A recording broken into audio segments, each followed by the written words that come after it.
Hi everyone, welcome back to the second video of the Luminar 4 series. Today I'm going to be talking about the Essentials tab, what I can do, and two different sliders that I think you might just be impressed with, because I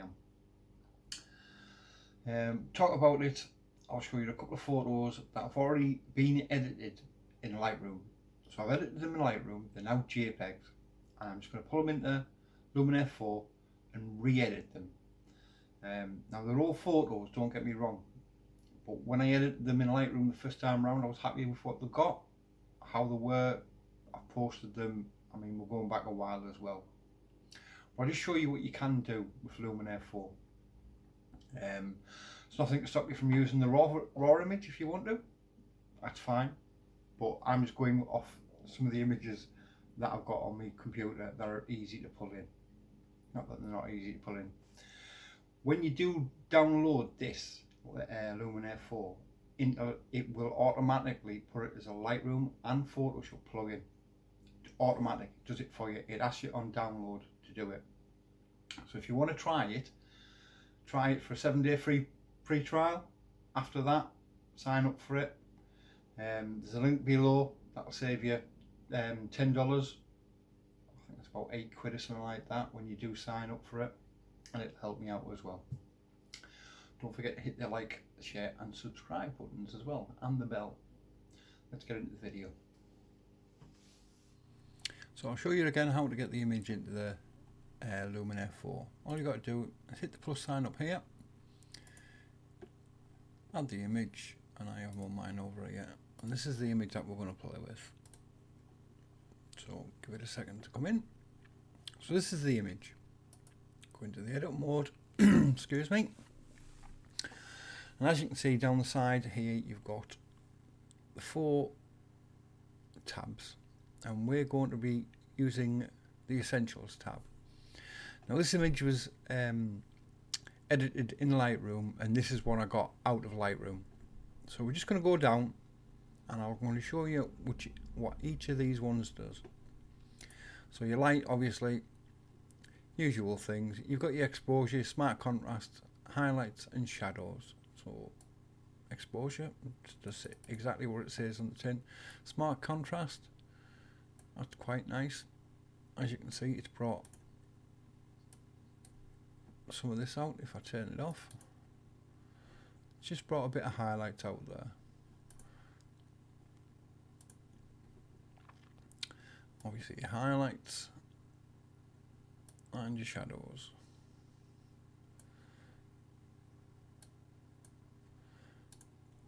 So all that looks pretty basic, normal stuff you get anywhere else. You've got your whites and your blacks, you've got your colours here, so you can play around with this to your heart's content. Now the thing I like about this is this bit, AI enhance. So what does it do? Well, so I've pushed this all the way up, as you can see, all the way to 100, so you can see what it does. And I'll turn it off and turn it back on. Now, it's done a lot to the sky, but again, it's got AI sky enhancer. So if we enhance the sky as well, so that you can see all it's doing is the sky. It's not touching the foreground at all. All it's doing is just the sky for your AI enhance, sky enhance. So I'm going to move that to about 40. And I'm going to move this down. I'll take that to about the same. AI structure. So what does this do? Well, I'm going to whack it all the way up. Now, I don't know if you could have seen that. You've seen that all this lot's just starting to come out. I'm just going to turn it off. And all the bits that are dark are just showing a little bit more, as you can see. So that's at 100. So I'm just going to boost. Put the boost up a tad. As you can see, it's processing the image.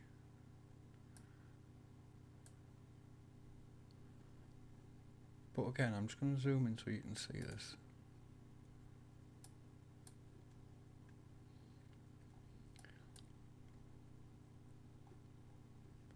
So if I turn it off, all this lot in here, all the dark bits,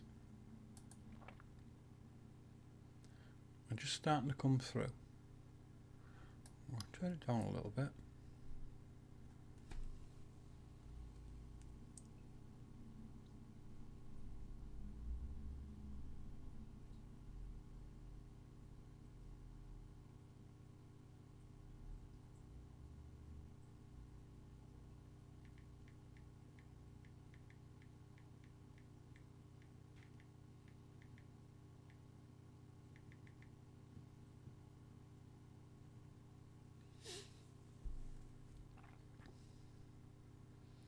So as you can see, by putting the amount up will determine how much things come through. Now, what happens if you go the other way? It takes all of this out. So if you didn't want to show all this, like, you don't have to. Now you're probably saying, does this do the same thing with the shadows? Well, I'll put the shadows up. Now they've brought them all out. Yeah. That's up to as high as it can go. I'm going to turn this off and turn it back on. So you get the same type of thing from the shadows than that. Your colours, I'll come back out of it for now.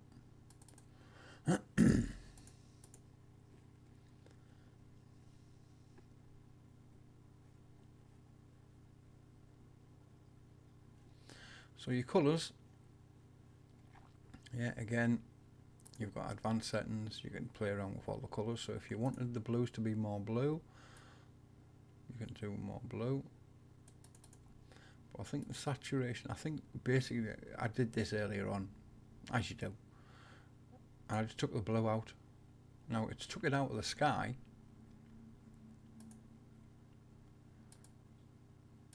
So you've got now got a black and white sky and black and white. Where the blue is basically sea. By doing that, just by taking the blue out. Now if you get stuck on these, or you do something you don't like, you can either double click on it and it'll recenter where it was to start with, or you can hit that button. So if I'm up here and I do that, I don't like it, I want to reset everything, you can just go up there and hit that and it'll reset the panel that you're in. So I'm going to move a bit of aberration. I'm still going to pump this up, knock it back a little bit. Colour, I mean, you can black and white conversion, easy enough, change it to black and white, exactly what it says on the tin. Detail and enhance. Right, I'm just going to go in up here so you can see this. So I'm just going to push all this up, all the way up, so you can see what it does. Now straight away I'll turn it off and turn it back on, and keep your eye on this, just this little bit here, all these little cracks and everything else. That's on, that's off. So it shows that how much detail it's bringing out. Obviously, you know, you might not ever go that far, but so your medium, what does your medium do? Well, you'd think that it'd do the medium size stuff. Yep, and it is. It's just bringing out bits around here. Your large. So that's bringing out the outside of all these rocks. Turn it off, turn it on. So if you're all in conjunction, put all of them up. So they're all up as high as they can go. Turn it off, turn it on. So if I zoom out of this now, I mean, that is pretty impressive, to say the least. And you've got to sharpen, so you can sharpen it. Excuse me. You've also got advanced settings. Detail masking, sharpen radius, so you've got pixel size, I would have thought.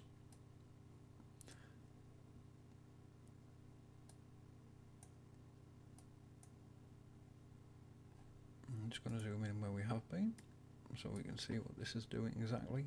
It's a bit hard to tell when you're right back there.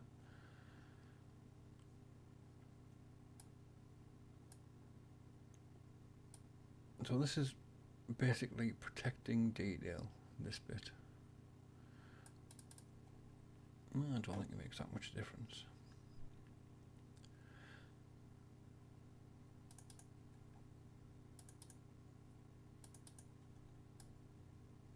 Detail masking.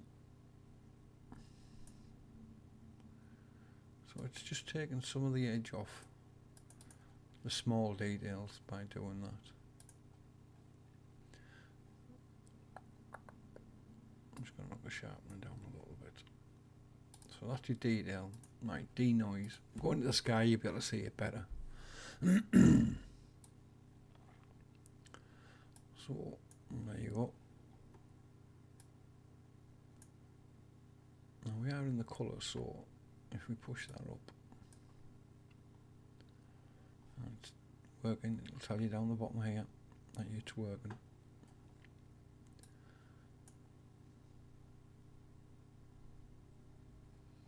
So to clean that up, I'm just going to boost it a little bit.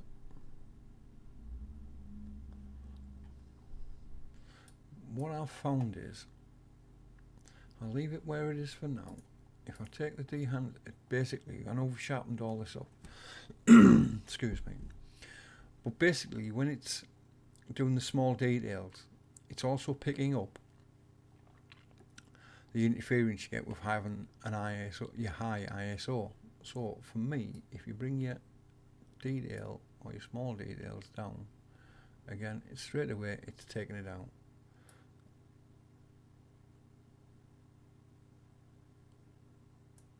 So if you don't push that up so high, if you don't have all these maxed like I did, then straight away it's still a nice image, everything's not maxed. So right, that's your denoise. Landscape enhancer. So you've got dehaze, and again I'm just showing you what this will do. To be totally honest, okay, it looks more like a summer, winter, I don't know, just, that's different.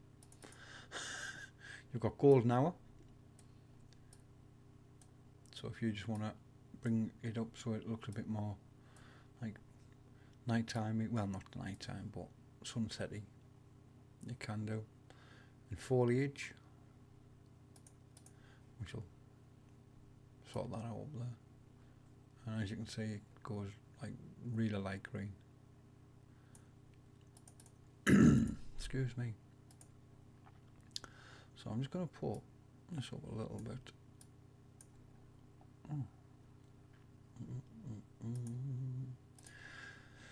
Vignetting. I saw something on YouTube the other day about vignetting and how people aren't vignetting properly. I was like, really? Okay. Anyway, so choose your subject on this. So if you want this middle bit to be the part of the photo that is centered for your vignette, then just click it. Go up and done. Then your amount of vignetting you want. So to the right is white, to the left is black. And as you can see, my center point is here. But you're never going to take it that far, you just want a little bit.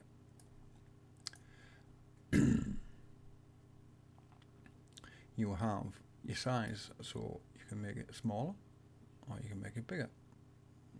It's set for 50, which is about right, I think. You've got your roundness, so if you want to make it more round you can, or less. As you can see, it's just moving around the outside round here as I'm moving this slider around. And you've got feather. So if you don't want no feather at all, you go to the left.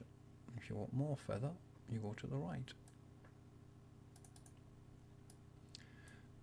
And then your inner light. Now your inner light is basically the centre of your photo. So if you want that to be a little bit brighter, if you just bring it up As you can see, it just gets lighter.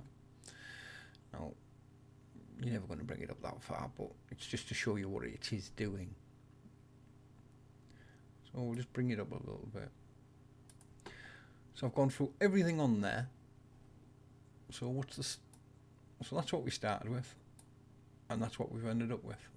Now, me personally, I like the first image because that's what I edited it to. But that's what I've done in Luminar 4, and this is a JPEG, remember, and it's already been edited in Lightroom and then exported.